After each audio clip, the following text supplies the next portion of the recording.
Bonjour à tous et à toutes, j'espère que vous allez bien. Bienvenue pour le tirage du vendredi 6 août 2021.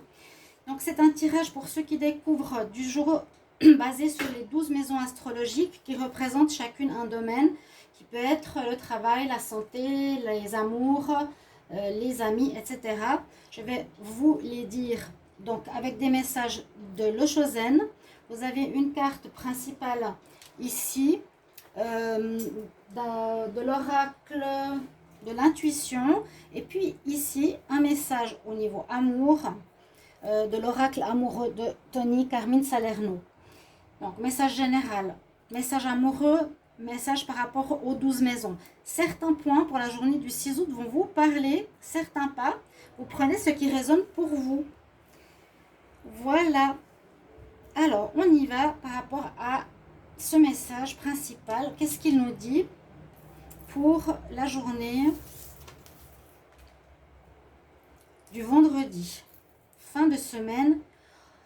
Alors on nous dit soyez calme, restez dans le calme quoi qu'il arrive. Il peut y avoir des situations qui peuvent vous énerver, qui peuvent vous prendre la tête, des situations face à des personnes qui sont dans le faux, face à des personnes qui nient des situations. Moi j'ai l'impression ici un grand feu de colère qui aurait envie de sortir avec ses cheveux qui brûlent comme les flammes. Mais le message est soyez calme, vraiment. Si vous êtes dans le juste, dans le vrai, il n'y a absolument aucune raison de vous inquiéter. Si autour de vous ça s'acharne ou ça s'énerve, restez calme, rentrez en vous, rentrez en votre centre. Méditez. Par contre, les personnes qui sont dans le faux, eh bien là, ça va être plus difficile. Je vous invite à regarder ma communauté, tout simplement. Donc, voilà le message prioritaire. Et au niveau sentimental, on nous dit le pouvoir. Tu sais intuitivement ce qui est bon pour toi et tu as le pouvoir de dire non ou de tout quitter à n'importe quel moment. Donc vous avez votre autorité à nouveau, votre souveraineté. Quand on est souverain, peu importe ce que l'on dit autour de nous, on peut être calme car on sait qu'on est dans le juste. Si l'on n'est pas, mais dans le mensonge, la manipulation, la tromperie, si l'on décèle quelque chose chez ces personnes, elles auront beaucoup de peine à être calmes. D'où le message de ma communauté. Pour le sentimental, je reviens dessus, on nous dit ce qui est bon pour toi. Donc écoutez votre intuition. Si vous voyez que ce n'est pas bon pour vous, cette relation que vous avez ou cette nouvelle rencontre que vous avez faite, ou peu importe, je vais ouvrir à mon chat, on nous dit tu as le pouvoir de dire non et quitter à n'importe quel moment. Ce n'est pas des messages par hasard. J'ouvre à mon petit loulou. Oui, mon loulou.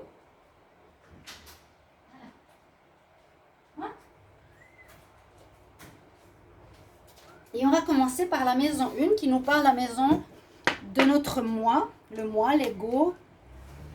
Ouais, il y a effectivement des énergies où on aura envie de se battre. On sera dans une énergie où on a envie de s'énerver, de se prendre en...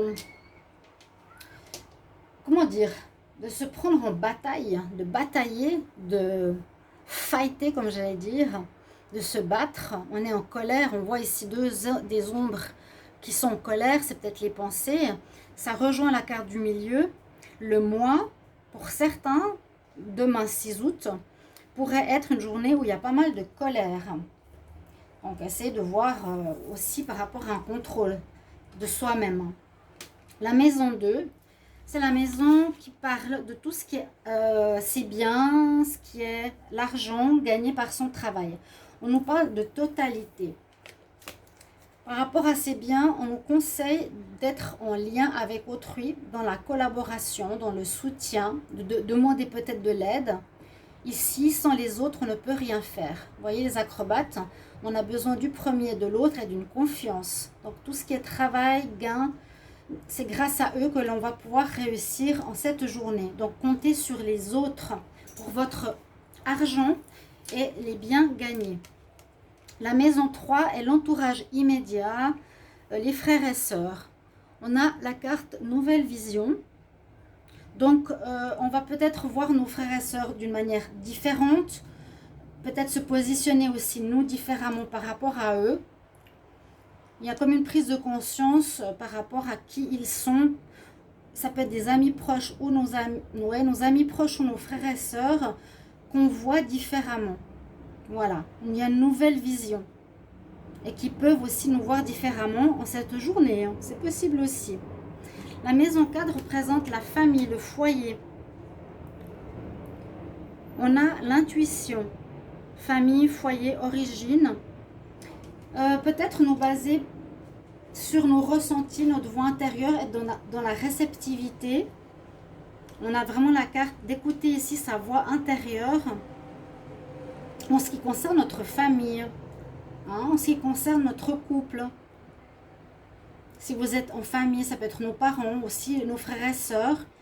Il y a une espèce de douceur aussi avec les dauphins, de suivre le mouvement, d'écouter votre voix intérieure, hein, les voir peut-être différemment. Là, il y a aussi les amis.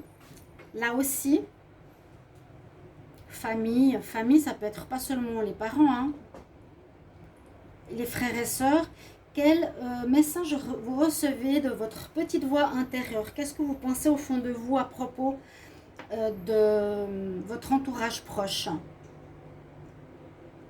Écoutez votre cœur, votre voix intérieure plutôt que le mental, s'il y a des colères ou autres. Ensuite, par rapport à tout ce qui est amour, la maison 5, amour, plaisir, enfant, créativité, on nous parle des vies antérieures. Il est possible ici, à la maison 5, de faire des rencontres karmiques ou de vivre quelque chose en rapport à des vies antérieures, par rapport à ce qu'on met au monde, ce qui est nos enfants, ce qui est notre passion, par exemple notre travail, ou vraiment l'amour avec notre partenaire, donc rencontre karmique, relation karmique. On nous parle bien qu'il y a quelque chose en rapport aux vies past life, aux vies passées.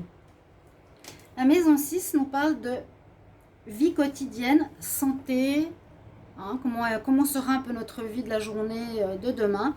On nous dit qu'il faut faire des choses petit à petit, pas à pas, une chose après l'autre, ne pas être débordé totalement. Hein. Même si on est en colère, faites les choses les unes après les autres. Past life, je ne sais pas si vous avez vu la carte, on voit qu'il y a comme un sablier, mais il y a un rapport de connaissance de certaines personnes d'une ancienne vie. Je voulais juste vous montrer la carte. Hein. Pour la maison 7, la vie quotidienne, je vous ai dit, petit à petit, on fait une chose à la fois. La maison 7 nous parle de tout ce qui est lien, union, les autres, les contrats. Avec cette carte, je dirais, faites attention avec les liens que vous avez. C'est peut-être pour ça qu'il y a ici l'envie de se battre. Des personnes qui peuvent être fausses.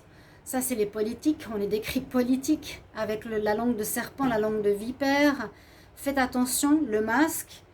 Ce vendredi, faites attention, je dirais, aux personnes, soit dans un couple, toutes les personnes qui sont en lien, on va dire, en partenariat avec vous, travail, partenaire d'affaires, couple, etc.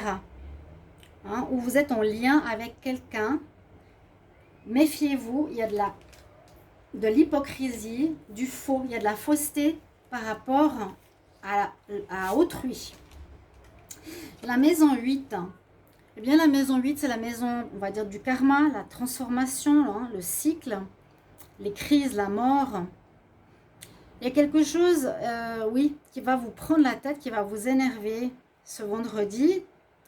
Quelque chose en rapport peut-être avec une situation qui devrait prendre fin, qui n'a pas l'air de prendre fin.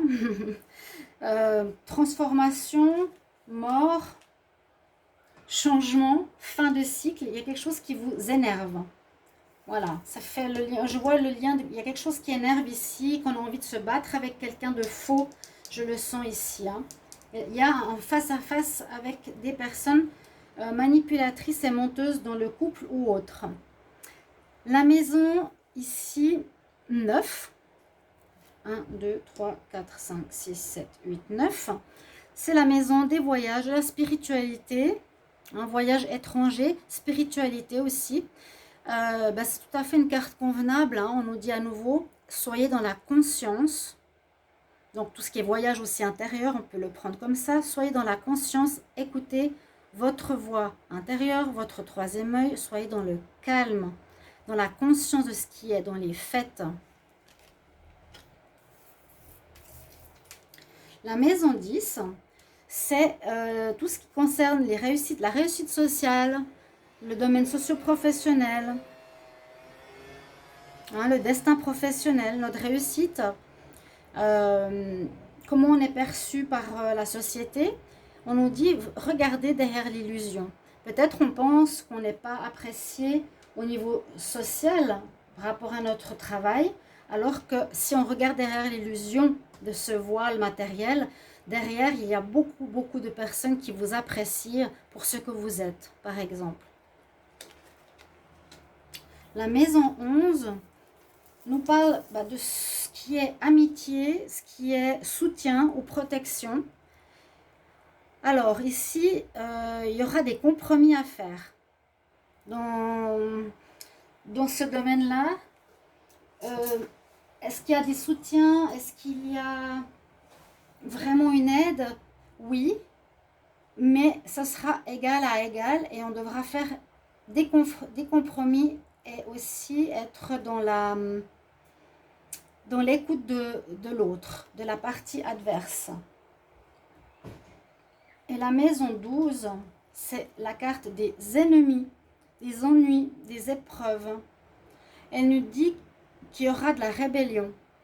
On nous dit que certaines personnes qui sont enfermées par de la manipulation, par exemple, ici on voit les chaînes, eh bien elles vont se rebeller. Il y a une journée de rébellion, une journée d'énervement, de mensonges, de manipulation, de fin de cycle qui nous prennent la tête.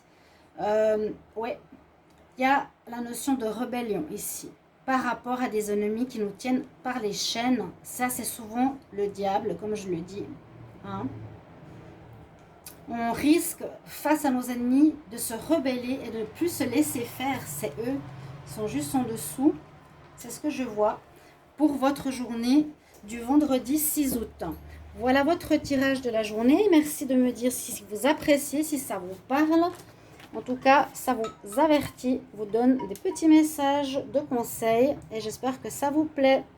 Voilà, à tout bientôt mes chers amis. Bonne journée du vendredi, oui, 6 août. À bientôt, au revoir.